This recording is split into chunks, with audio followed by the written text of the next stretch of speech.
Kung napanood mo yung last video natin, ayaw magtrabaho pero kumita ng 100,000 piso, siguro nagtataka ka pa rin hanggang ngayon. Paano nga ba nangyari yun? Kasi parang imposible, di ba? Paano ka kikita kung ayaw mong magtrabaho? Pero teka lang, baka mali lang pala tayo ng pagkakaintindi sa salitang trabaho. Kasi minsan, hindi naman kailangan magpagod buong araw. Basta marunong kang gumamit ng oras at skills ng maayos at matalino.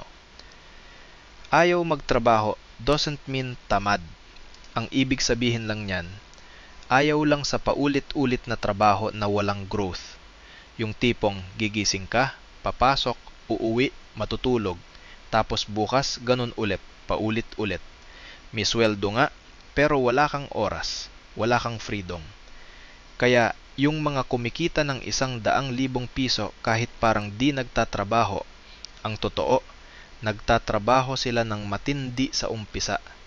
Para sa bandang huli, pera na ang nagtatrabaho para sa kanila. Ganito kasi yan.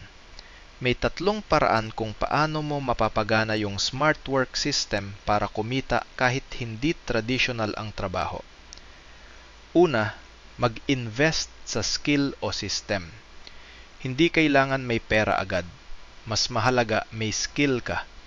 Halimbawa, video editing, graphic design, or content creation. Once natutunan mo yun, pwede mo i-automate o i-package into something that earns for you.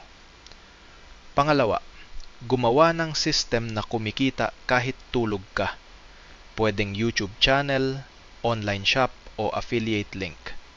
Pag ginawa mo yung system ng tama, kahit wala kang hawak na oras, tuloy pa rin ang kita.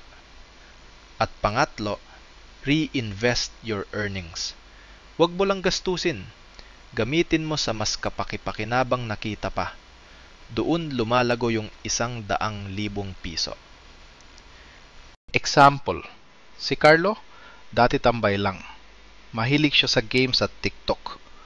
Ginawa niya, nag-upload siya ng mga short gaming videos. At first, hobby lang. Pero nung napansin niya na tumataas views niya, inaral niya kung paano i-monetize.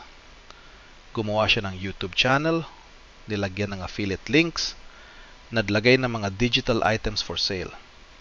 After a few months, boom! 100,000 pesos total earnings. Ang tanong, nagtrabaho ba siya ng 9 to 5? Hindi. Pero naglaan lang siya ng oras para aralin at iset up ang sistema. So technically, once nakaset up na yon, automatic na ang kita. Kung gusto mo rin kumita ng ganito, ito yung mga legit na paraan na pwede mong simulan. YouTube or TikTok content creation. Kikita ka sa ads, sponsorships at affiliate links. Digital products. Gumawa ka ng ebook, Canva templates, or online course. Isang beses lang gagawin ito, pero paulit-ulit ang benta. Affiliate marketing. Mag-share ka ng product link, kapag may bumili, may commission ka. Print on demand. Mag-design ka ng t-shirt o mug online, tapos automatic inasikaso ng website ang umo-orders. Stock dividends or investments. Medyo advanced pero once ma-setup, tuloy-tuloy ang kita kahit hindi ka aktibo. Ang common sa lahat ng yan, lahat may effort sa simula, pero sa dulo, syempre may magandang reward. Hindi ito instant, pero sure ako kapag consistent ka, may mapapala ka dito. Ang kailangan mo talaga baguhin, hindi trabaho mo, kundi mindset mo. Ang mga taong kumikita kahit di nagtatrabaho ng tradisyonal, hindi sila naghahanap ng boss, naghahanap sila ng sistema. At tandaan, the more na natututo ka, the less na kailangang magpagod ka physically. So kung gusto mong kumita ng 100,000 piso, tanungin mo sarili mo, ano yung pwede kong simulan ngayon na bukas magtatrabaho na para sa akin? So ayun, Ayaw magtrabaho pero kumita ng 100,000 piso? Pwedeng mangyari. Basta marunong kang magtrabaho ng maayos at matalino. Start small. Learn the skill. Build your system.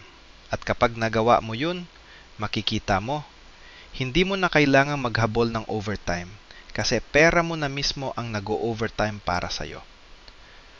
Kung gusto mong matutunan kung paano gawin step by step, abangan mo yung next video natin. Pag-uusapan natin paano mo sisimulan yung unang source of passive income mo kahit zero capital.